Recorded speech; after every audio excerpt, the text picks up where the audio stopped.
Bonjour. Alors, il y a quelques jours, je vous avais proposé une réflexion sur les barreaux de la prison de l'ego.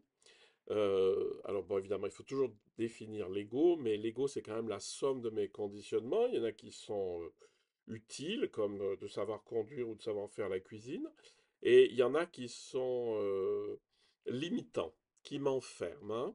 Et donc, on a parlé des barreaux émotionnels euh, qui souvent nous enferme en nous-mêmes.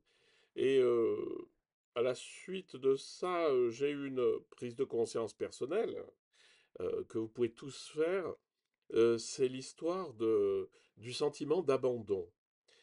Alors, il y a des gens qui ont été abandonnés dans des conditions dramatiques, il y a des gens qui n'ont pas été abandonnés dans des conditions dramatiques. Néanmoins, ce sentiment d'être abandonné, euh, est présent chez tout le monde parce que l'enfant, le tout petit enfant, a au moins, enfin plusieurs fois dans sa vie, éprouvé cet abandon puisque c'est le moment de la séparation d'avec la mère. Donc au départ, l'enfant est fusionnel avec sa mère et puis d'un seul coup, la mère n'existe plus parce qu'elle est partie dans une autre pièce et c'est la fin du monde. Et ce sentiment d'abandon qui est très profond, qui est très infantile. La question, c'est pas qu'il existe ou qu'il n'existe pas, parce qu'il existe, mais c'est qu'est-ce qu'on en fait. Et ma réflexion, c'était la suivante, ou plutôt mon ressenti, c'était la suivante, c'est que j'étais posé là, et puis j'ai senti que je pouvais finalement cultiver ce sentiment d'abandon et me dire oui, finalement, j'ai été abandonné. Parce qu'après, on reproduit ça évidemment dans la vie. Et chaque fois qu'il y a une séparation, on revisite ce sentiment d'abandon et on l'amplifie. Et puis, ben, je me suis dit, ben, je ne suis pas du tout obligé.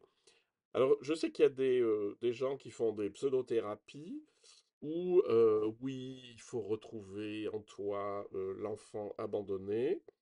Euh, c'est totalement pervers parce que, en fait, on fait que aller rechercher ce sentiment d'abandon qui est réel chez l'enfant, mais qui n'a plus aucun sens quand on est adulte. Et de recultiver ça, ça nous met dans cette espèce de... Ça nous infantilise tout simplement, ça nous remet dans cette espèce de ah mon Dieu, je suis une pauvre créature abandonnée au bord du chemin.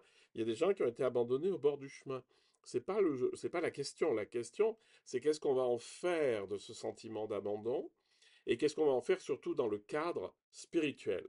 Alors, je vous redis encore que dans le cadre spirituel, on n'a pas à lutter contre les conditionnements, on a à les lâcher. C'est-à-dire à ah oui d'accord, ben non, non, je ne vais pas cultiver mon sentiment d'abandon parce que c'est très facile, hein.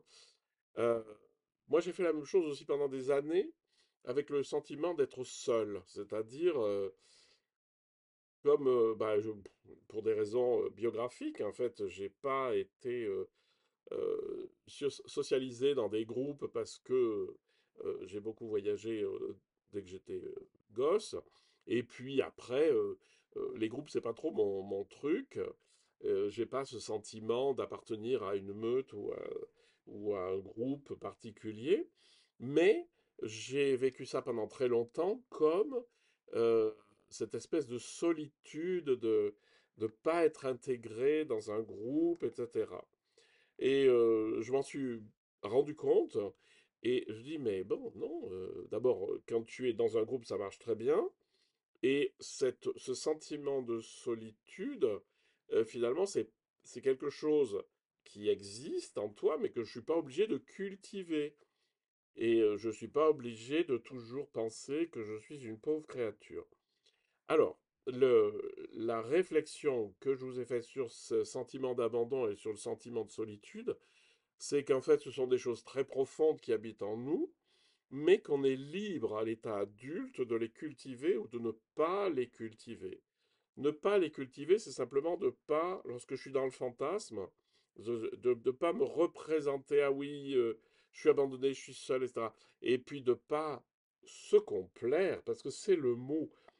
on se complaît dans notre misère, c'est-à-dire qu'on pose un regard de commisération sur soi-même.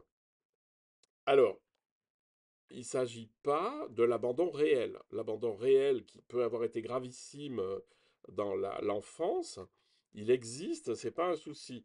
Par contre, c'est qu'est-ce que je vais en faire? Et ce que je vous dis juste, c'est que soyez attentifs à vous-même, non pas pour lutter contre les conditionnements, mais pour ne pas les cultiver. C'est tout. Bonne journée.